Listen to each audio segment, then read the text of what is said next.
2.5 was the best story ever. Like, legitimately, this is the best story in the game. They started picking up steam, and I'm not saying that the story wasn't good, because it was good. Trust me, I follow it.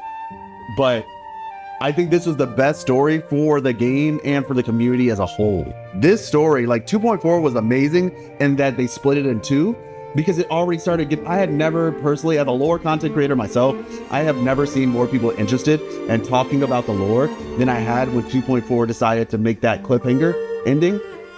I was like, because the thing about it is, Wuthering Waves, the way they do tell their story normally, up to this point at least, had been, they leave you with questions, right? They leave you with questions, but there weren't always like these big cliffhangers. And so now they're kind of getting to this point where they're doing both.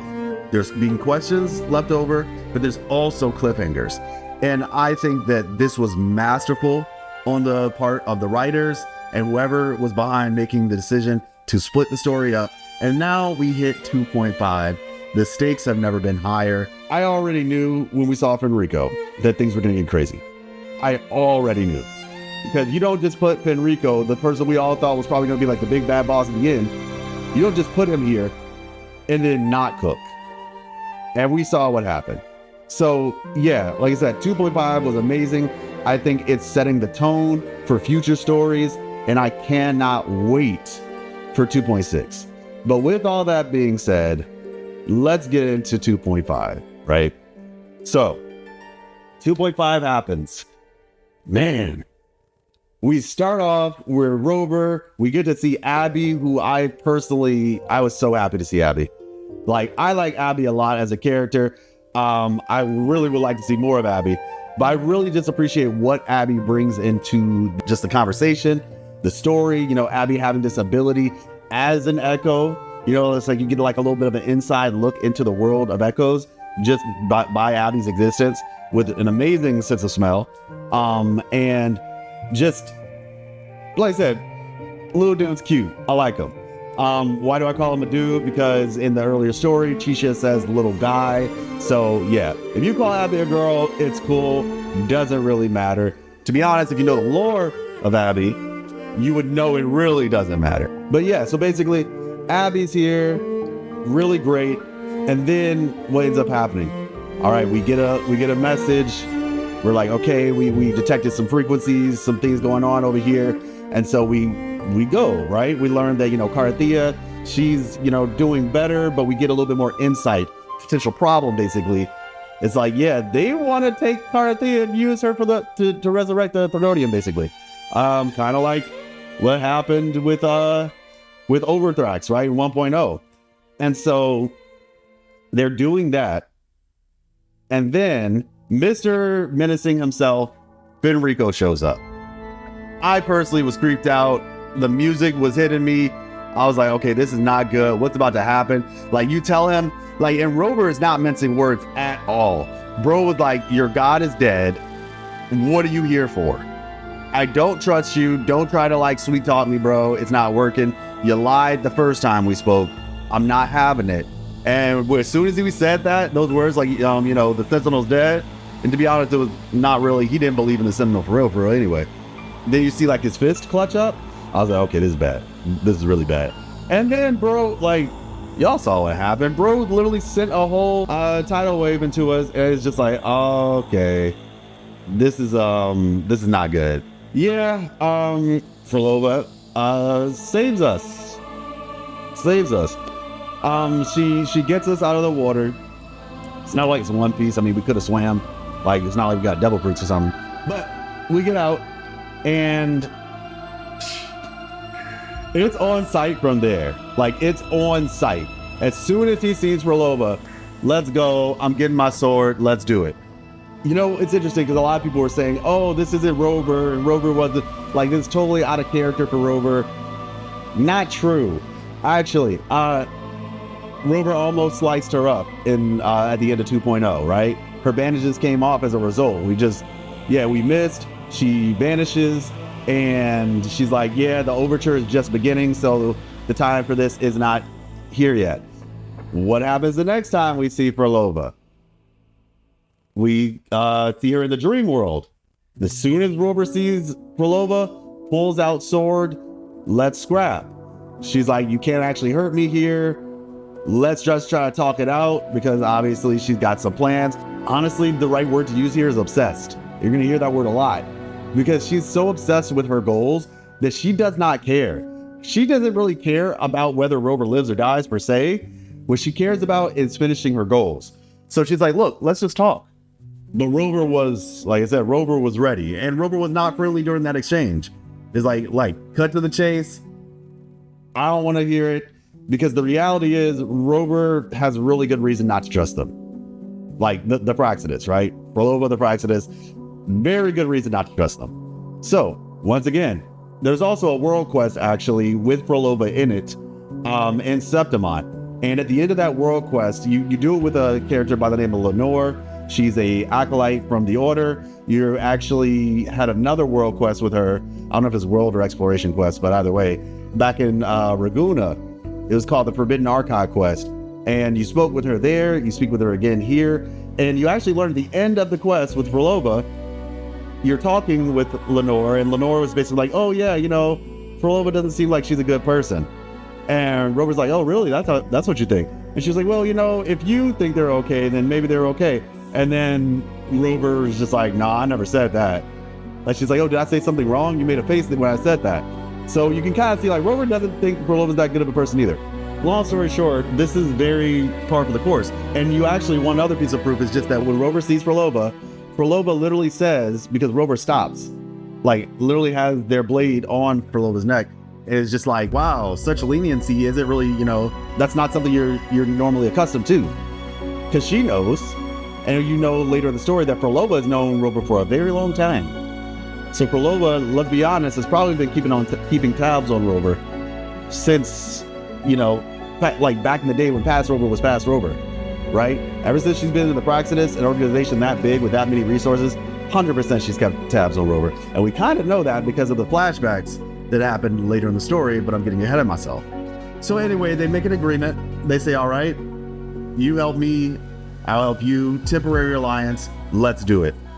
We learn a bit about Frolova's abilities, the ability, which is a broken ability, by the way, the ability to modulate and orchestrate frequencies. It's really crazy. Like the ability to basically just take frequencies and rearrange them to how you see fit, right? That's kind of crazy.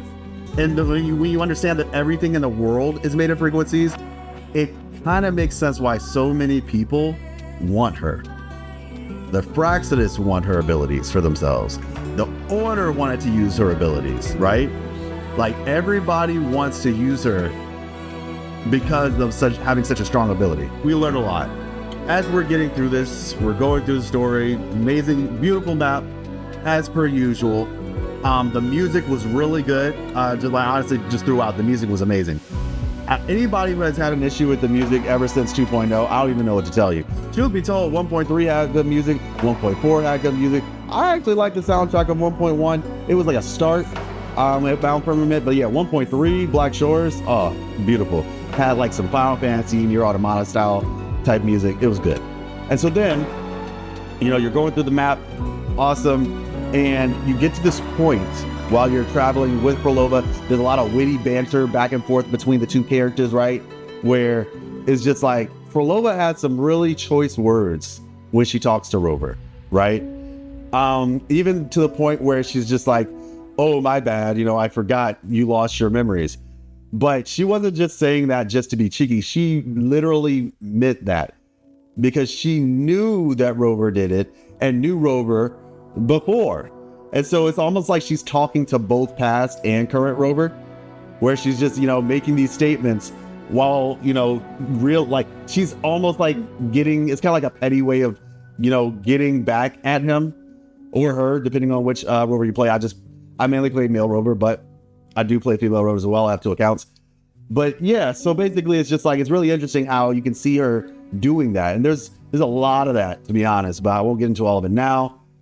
I'll be doing that in the lore videos though. So with all that being said, we continue with them kind of going forward. And then you get to this like kind of crossroads section, right? Where Frolova, once again, because of her obsession, is willing to do whatever she needs to do to achieve her goal. So at this point, Rover's just like, wait, this could be a trap. You know, they get split. And Rover's like, I don't know if I should trust you anymore. You know, like, what's going on? And Frolova basically says, here's my baton. I'm still hurt, so this is where all my strength is. Now, we know that she has the ability to regenerate herself. We learned that actually through her resonance report. Those are posted online. I think they're on the main website. Basically, she's like, here, take the baton. This is where the most of my power is right now, just so that, you know, you can trust me long enough to continue this partnership to its, you know, to our goal, right? And like I said, don't blame Rover, because the reality is the Praxidus have been just really royally screwing Rover over. Long story short, it's been a constant, like, so I made a video called the Thornodian Trap.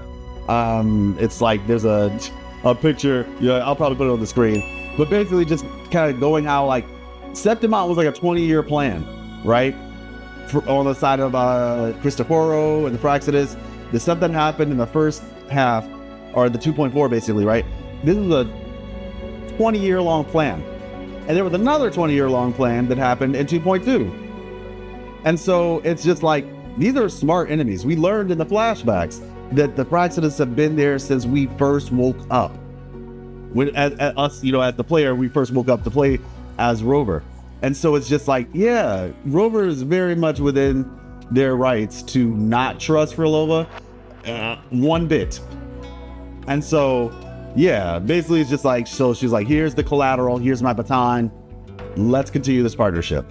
We keep going, and then we eventually get to this point where we reconnect, and Frolova seems to be getting her strength back, right? But she didn't say anything. Now, while they're split, we see Frolova ends up engaging with what we find out to be the Grand Architect. Yeah. So Grand Architect, seemingly the big kahuna of the Praxidus. But realistically speaking, we know good and well, the Great Architect is not a little girl named Triss, which in a lot of ways is really screwed up. Like using that face to essentially, like, it's like manipulation on top of manipulation. We learned that literally the sight of Triss is what caused Frolova to rethink her thoughts on things, right? Because essentially what happens is we got to get a little bit of a peek of her past, and we learn, okay, in the past, you know, this horrific thing happened to her town. Not so sure it was an accident. I'll talk about that later in a lore video. But yeah, we learned, like, yeah, some of the horrific occurrence happens in our town, and everything gets destroyed, right? And basically her resonance ability awakens. She doesn't die. Her resonance ability actually causes her to be undying, right? Or immortal might be the better term. And so the idea here being that happens, and she's just literally lamenting. Interesting, right? She's lamenting. And then one day she's a musician still, right? And so she just keeps playing her music, she's in sorrow. She feels like, she doesn't really know what to do all the way. And then one day, Rover shows up and makes her Rover makes her a promise. But even before the promise, Rover essentially is able to feel the pain because she's playing a lament, and Rover feels the pain and just says, like, hey, there's a lot more to that than you're letting on. I think she says, like, you're the only person who didn't clap. And I'm gonna be honest, past Rover creeps me out a little bit. They have this weird smile to them that kind of makes me think like there's something else going on there. It's like that smile doesn't look so so pure. I could be wrong, but I'm just saying. But yeah, Rover's just like, yeah, I can feel there's something more to that. And then she just kind of lets loose, tells Rover things that she's never told anybody else. And then Rover makes her a promise and ends up setting on her a path, because Rover's like, well, maybe you could just start over. And maybe the outcome doesn't have to be the exact way you thought it was going to be. Maybe it could be different. And she takes that and she runs with it. And we learn later that she, I don't know if that was what we saw in the theater. I don't think it was chronological. I don't think that Rover says what he says, leaves, or she says what she says and leaves. And then right after that, the Fraxis show up. Because if you notice in her, in the Lost Beyond, right? So when they meet back up, she gets her power back. She snaps her, uses her ability basically and pulls Rover into that little, thing where we're walking around kind of seeing her past and everything, in which case we saw that amazing dress that I really wish we could get as a skin, but we probably won't. But yeah, we get to see her family, we get to see all of them, right? And you're going through this town, you're like, wow, okay, this is interesting. Then you get into her house. And when you get into her house, there's like a little notebook on the table. You read the notebook, and then you learn, wow, there's seems like she was trying something a lot of times and failed a lot of times. It seems like what Rover was telling her, like talking about starting over, that's where that came into play. She tried time after time after time after time. And then Rover made this promise that he would show up during, the final performance or what have you. And that promise, that was either a 5-head play or incredibly negligent, because you have a mentally not really so stable person who's in sorrow, like not in a state of peace. And then you make a promise that shifts her whole trajectory of life.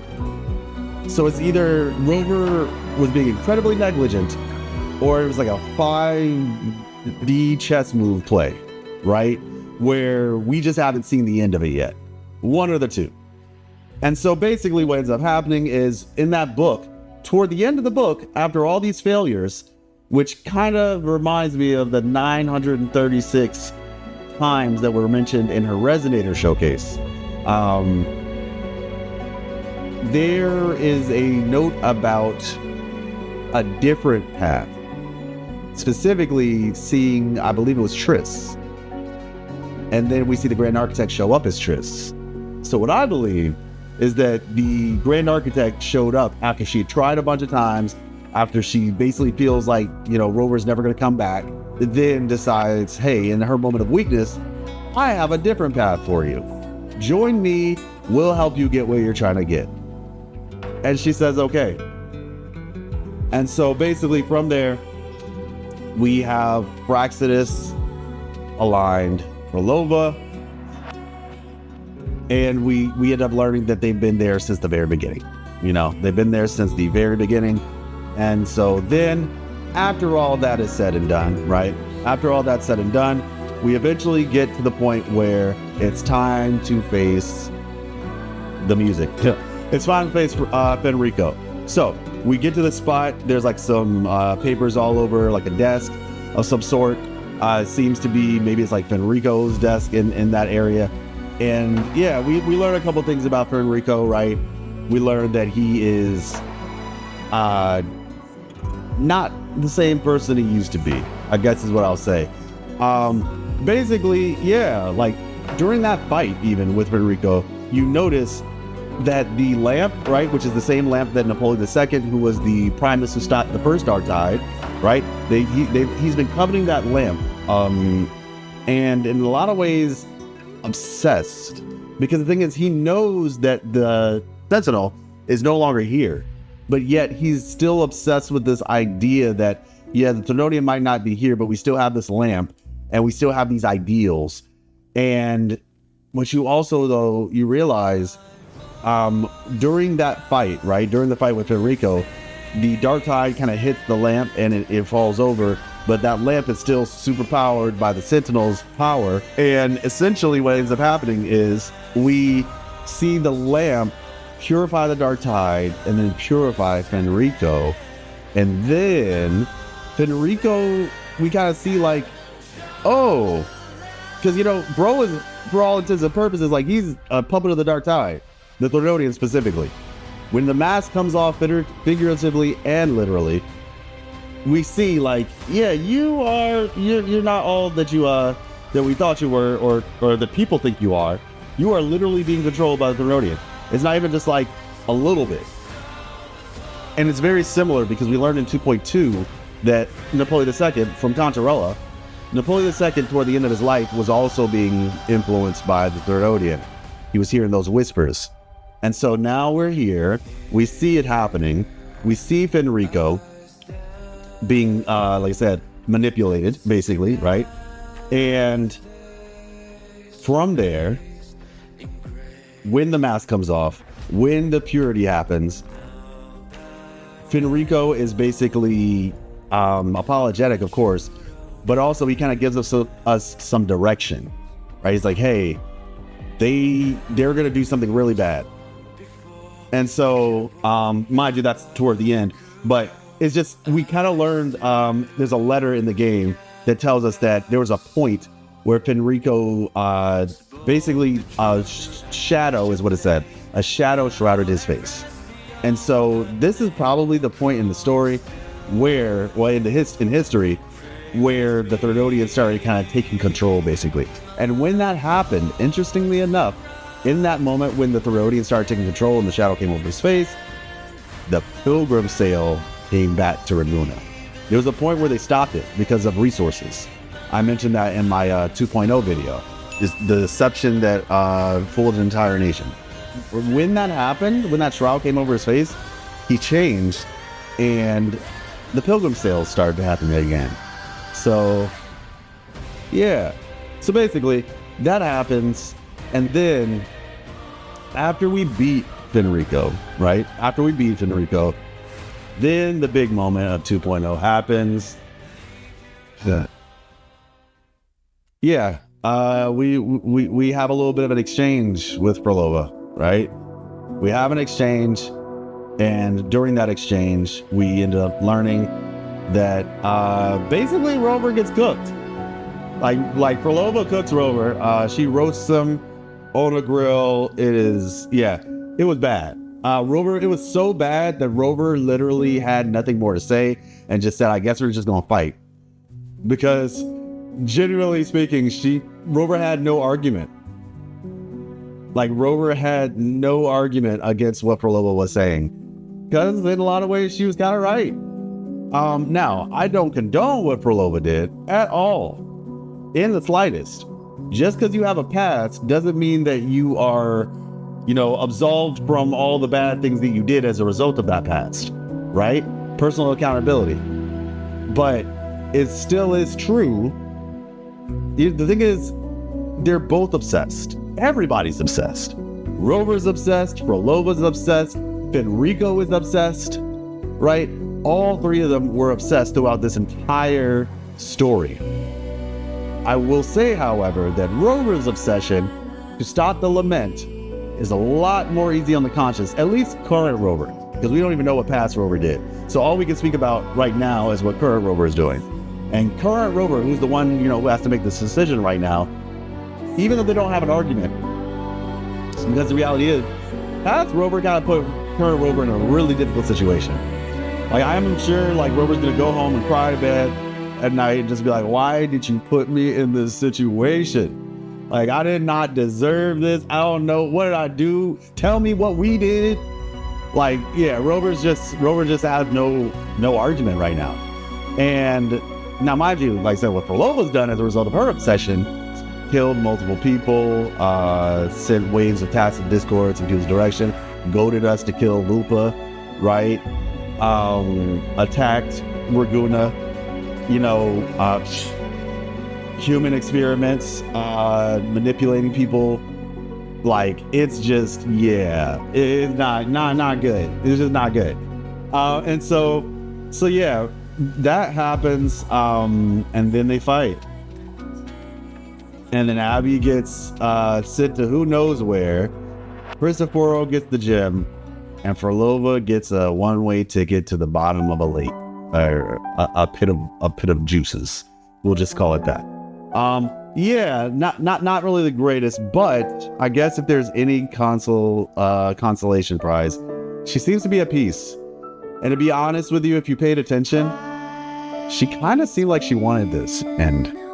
We saw a couple times in the story where Frolova basically was like, she looked like she was about to die. You know what I mean? Like she legitimately looked like she was there was a point where she was like kind of reminiscing, and I was confused at first. The beginning of the story, I was totally confused. I was like, what is going on here? Who are these people? What does this mean? But then towards the end, it's like, okay, boom. This is crazy. And she tried, like the Havoc Warrior was about to hit her, and Rover saved her. Rover's like, look, if you want to die, I could have made it way quicker and less painful. Right? Like, there's a couple moments. And so I think, if I'm being honest, I think she wanted this to happen. I legitimately do. Now, is she really dead? Is she really dead? Right? That's a question. The other thing being with like what's going to happen with the gym now that they have it, right? What was Federico warning about? The whole Journeys in Paradise. What's that about? Right? There were a lot of questions. And to be honest, even at the end of the quest, like I was done. I was like stunned. Like legitimately, I was just sitting there listening to the music and I'm just like, wow, this sucks. Like this legitimate, like yeah, she's bad, but it's just like there's such a lack of closure in a way. And like I get it, like she just wanted to listen to music, to play music and chill with her people. This horrible thing called the lament happened. And I know the lament isn't literally what happened to her and her people, but let's be honest, this is probably a result of the lament. But yeah, so like I said, we're here now, and we have a lot to think about. We have a lot of questions that have not been resolved yet. And so, yeah, I mean, to answer those questions, what's going on with the Journey in Paradise? What's going on with, F4 Augusta? What's going on?